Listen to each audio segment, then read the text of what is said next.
They laughed when Agnes walked into the factory, a ripple of smirks and hushed whispers following her. But the young manager chose her over everyone, a decision that would reshape them all. The industrial hum of the plant, a ceaseless drone of metal on metal, seemed to vibrate through the polished floor of the waiting room, a sound that usually swallowed anxieties whole. But today it only amplified Agnes's quiet tremor. Her sensible tweed jacket, a relic from an era long past, felt stiff and scratchy against her skin, a poor shield against the critical gazes she could feel boring into her back. She'd seen their eyes, the other applicants young and eager, their faces smooth and unlined, their resumes thick with relevant experience. And then there was her Agnes, 60 years old, her hands, though capable, bearing the marks of a life spent raising children and tending to a home not operating machinery. She'd never worked a day outside the house for pay, not a single one, and the thought made her stomach clench into a tight, hard knot. "What am I doing here?" the voice inside her whispered, echoing the unasked question in every face she passed. Agnes Thorne? A sharp voice sliced through the tension, and she flinched, her breath catching in her throat. The young man who stood in the doorway, lean and angular, looked barely out of his 20s. His dark eyes, set deep beneath heavy brows, scanned the room with an almost aggressive efficiency, lingering on no one. Leo Maxwell, the plant manager. His reputation preceded him, a no-nonsense whirlwind brought in to whip this ailing factory into shape, rumored to work 16-hour days and expect the same. When his gaze finally landed on Agnes, it was brief, dismissive even, and her cheeks burned a furious red, a familiar shame creeping up her neck. She thought of her daughter's pitying smile, her son-in-law's thinly veiled amusement, the endless suggestions for hobbies that kept her out of the job market.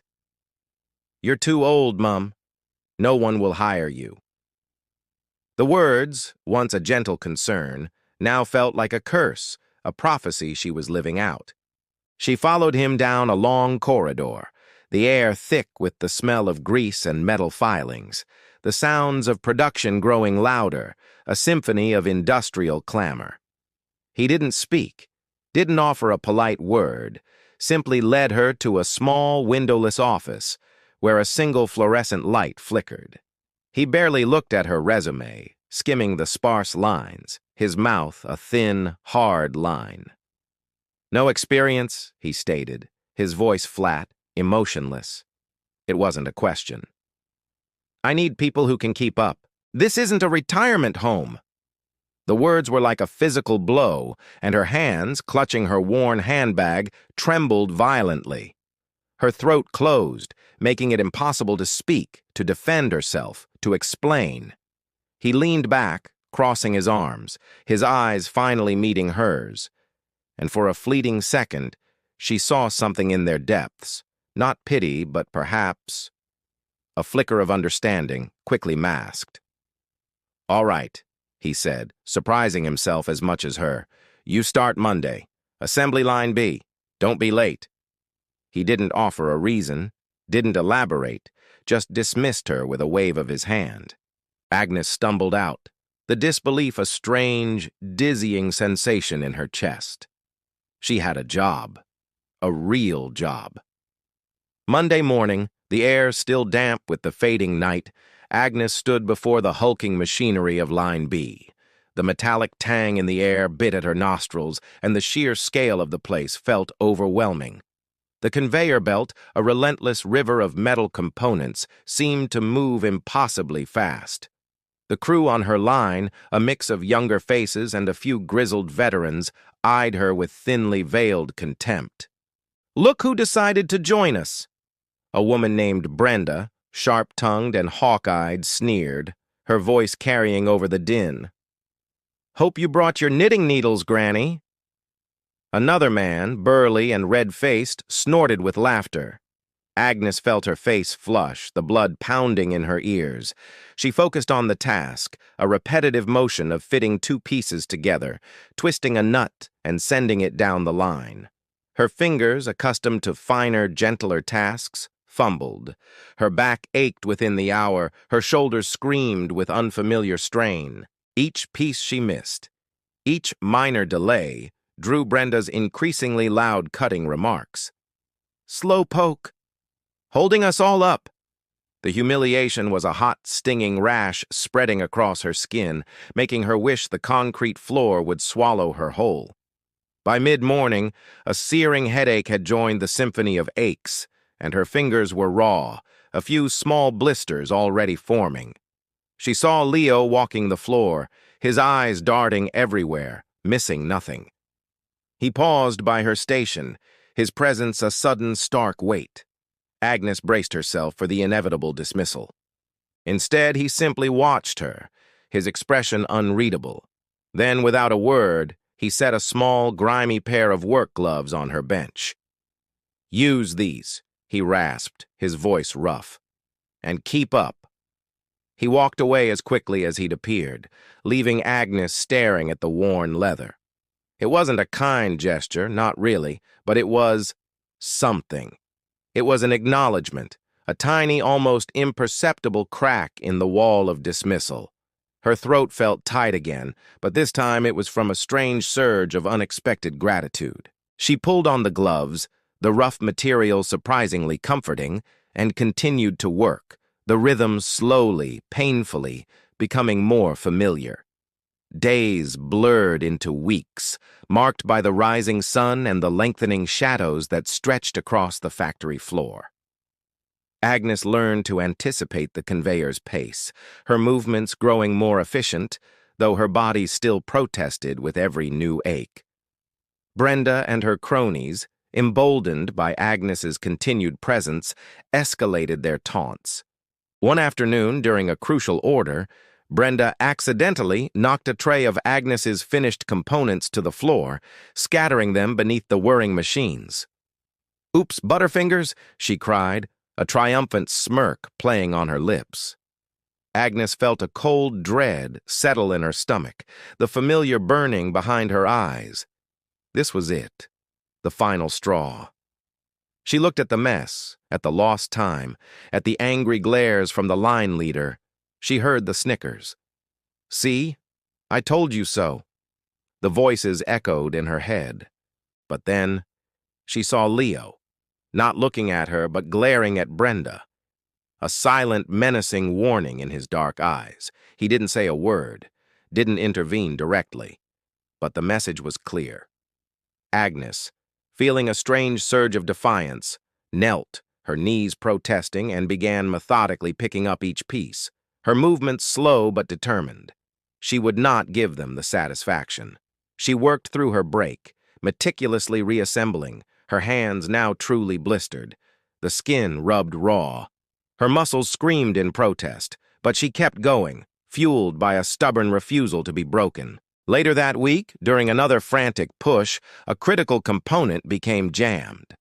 Panic rippled down the line. Leo rushed over, his face grim. He barked orders, but the machine stubbornly resisted. Agnes, remembering a trick her late husband, a tinkerer, had taught her, a forgotten knack for finding the sweet spot in stubborn mechanisms, pointed to a small, almost hidden lever. "Try that," she murmured, her voice barely audible over the din. Leo, surprised, hesitated for a fraction of a second, then followed her direction. The machine whirred back to life. He looked at her. A long, assessing look, and for the first time, a flicker of something close to respect softened his sharp features. "Good work, Thorne," he said, his voice still gruff, but the simple words were a balm to her weary spirit, a recognition that cut through all the previous sneers and dismissed her exhaustion entirely. It was the first genuine praise she'd heard in decades, and it settled deep in her bones. The next morning, another confrontation brewed. Brenda, fuming from the previous incident, cornered Agnes in the break room. "You think you're so special now, old woman, trying to show us up?" she spat, her face contorted with malice. "You don't belong here. You're just a charity case." The words, delivered with such venom, stung Agnes deeply. Her chest ached, her breath caught. She just wanted to disappear, to melt into the chipped linoleum floor. Suddenly, Leo was there, standing between them, a formidable barrier. His eyes, usually unreadable, blazed with a cold fury. "Brenda," he said, his voice low and dangerous. "That's enough. Thorne is an asset to this team. You have a problem with that, you can take it up with me." Brenda, for once, was speechless, her face paling. The silence that followed his declaration was deafening, a powerful statement of Agnes's undeniable presence and worth. Agnes looked at Leo, a sudden, fierce protectiveness radiating from him, and felt a profound shift within herself. She was not alone. One evening, after the last shift had clocked out and the factory lights dimmed to a skeletal glow, Agnes was cleaning her station, slower than usual, her movements stiff. Leo approached, a mug of steaming coffee in his hand. He offered it to her, an unexpected gesture. She accepted, her fingers wrapping around the warm ceramic, a small comfort in the vast, emptying space. "You're here late a lot," she observed, her voice hesitant. He shrugged, staring out at the silent machinery. "Always have been." He paused, then, a breath of air escaping him, he began to speak, his voice rough, guarded. "My old man. He ran a plant like this, said I was too soft. Said I'd never amount to anything. Died when I was 16. Left me nothing but debt and a bad temper."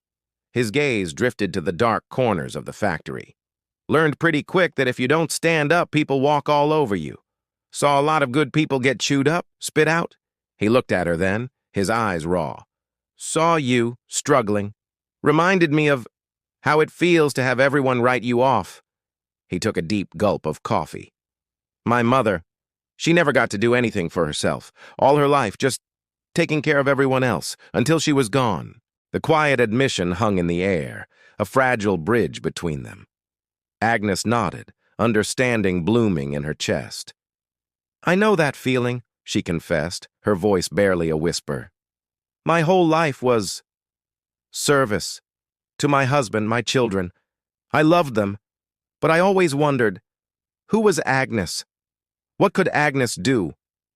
When he passed, and the kids were grown, it was like an empty space, a fear that I'd waited too long, that I'd become invisible." The shared vulnerability, spoken in hushed tones amidst the sleeping giants of the factory, forged a bond deeper than words, a recognition of mirrored wounds beneath hardened exteriors. The final climactic confrontation arrived a month later, during the quarterly review. The plant's corporate overseers, a trio of impeccably dressed executives, swept through, their eyes coldly assessing. Brenda, ever the schemer, seized the opportunity. She made a public complaint, loud enough for the executives to hear, accusing Agnes of incompetence, of slowing down the line, of being a liability. "She's just not capable of this kind of work," Brenda declared, her voice dripping with faux concern, her gaze fixed on the executives, a sly smile playing on her lips. Agnes felt the familiar knot of dread tighten in her gut, the burning shame returning with renewed force. Her stomach dropped. This was it. The public humiliation, the final, undeniable proof that she didn't belong. She closed her eyes, bracing herself for the verdict, for the polite but firm dismissal. But then, Leo stepped forward, his presence commanding, his voice cutting through the hushed murmurs. "With all due respect," he stated, his eyes fixed on the lead executive, "Agnes Thorne has been one of my most dedicated and fastest learners. She identified a critical bottleneck last month that saved us thousands in potential downtime. Her unique perspective, her eye for detail, she's indispensable. In fact," he continued, his voice rising, a declaration ringing through the silence, "I'm promoting her. Effective immediately, she will be assistant line supervisor for Line B." The air left Agnes's lungs in a silent gasp. Brenda's jaw dropped, her face contorting into a mask of pure disbelief and fury. The executives, momentarily stunned, quickly recovered, their expressions shifting to impressed professionalism. Leo had chosen her, not just for a job, but for leadership, a place of respect and authority. Agnes stood taller, a wave of pride washing over her, washing away years of doubt and insecurity. The ghost of her daughter's pitying smile, her son-in-law's amusement, faded, replaced by the ringing truth of Leo's bold words. Agnes, her shoulders back, her gaze steady, walked the factory floor a different woman. She didn't look any different, her face still bearing the lines of a life lived, her hair still threaded with silver, but the way she carried herself, the quiet dignity in her stride, spoke volumes. The laughter had stopped. Brenda and her cohorts were left speechless, their power over Agnes dissolved into nothingness. The joke, it turned out, was on them, for they had dismissed a diamond, and Leo, the young manager, had seen its quiet, unyielding brilliance, transforming not just a 60-year-old woman, but the very definition of worth itself. Thank you for coming this far. If this story touched your heart, I'd love to know where you're watching from. Drop your city and state in the comments below. What do you think truly defines a person's capability, age or spirit? I read every single comment, and I love hearing from you. And if you enjoyed this story, please hit that subscribe button.